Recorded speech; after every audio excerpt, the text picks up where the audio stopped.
देश में काले धन और भ्रष्टाचार पर लगाम लगाने के लिए 2016 की नोटबंदी को इतिहास में एक अहम मोड़ माना जाता है। अब एक बार फिर से 500 रुपए के नोटों को बंद करने की आवाज तेज हो गई है। इस मांग ने न सिर्फ राजनीतिक माहौल को गरमाया है बल्कि आर्थिक में भी हलचल मचा दी है।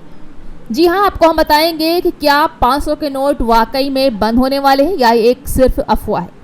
बता दें कि आंध्र प्रदेश के मुख्यमंत्री एन चंद्रबाबू नायडू ने एक बार फिर देश की वित्तीय पारदर्शिता और भ्रष्टाचार मुक्त व्यवस्था की दिशा में एक साहसिक सुझाव रखा है। उन्होंने 500 और उससे अधिक मूल्य के नोटों को चलन से बाहर करने की अपील की है।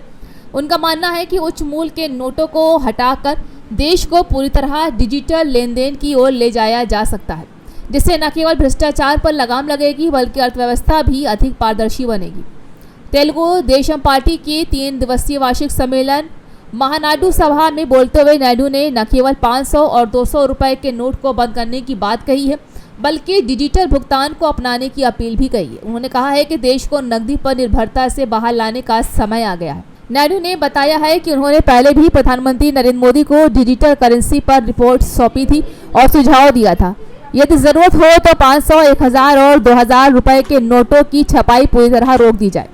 नायडू ने एक रोचक उदाहरण देते हुए बताया है कि अब पार्टी को मिलने वाले दान के लिए QR कोड का इस्तेमाल किया जा रहा है। पहले दान देना एक लंबी प्रक्रिया होती थी, लेकिन अब एक स्कैन से पैसा ट्रांसफर हो रहा है। ऐसे में भारी मूल्य वाले नोटों की प्रासंगिकता खत्म हो चुकी है। इस बीच भारतीय रिजर्व बैंक ने भी नकदी व्यवस्था को लेकर एक नई गाइडलाइन जारी की है। अब सभी बैंकों को व्हाइट लेबल ATM ऑपरेटरों को ये सुनिश्चित करना होगा कि उनके ATM में 100 और 200 रुपए के नोट उपलब्ध हो। इसके लिए समय सीमा भी तय की गई है। जी हाँ, आपको बता दें कि 2016 में भारत ने आर्थिक इतिहास का एक बड़ा और चौंकाने वाला कदम उठाया था, नोटबंदी। केंद्र सरकार ने अचानक 500 और 1000 रुपए के पुराने नोटों को अवैध घोषित कर दिया था। का उद्देश्य था काले धन, भ्रष्टाचार और नकली मुद्रा पर लगाम लगाना। इसके बाद मई 2023 में 2000 रुपए के नोटों को धीरे धीरे चलन से बाहर कर दिया गया।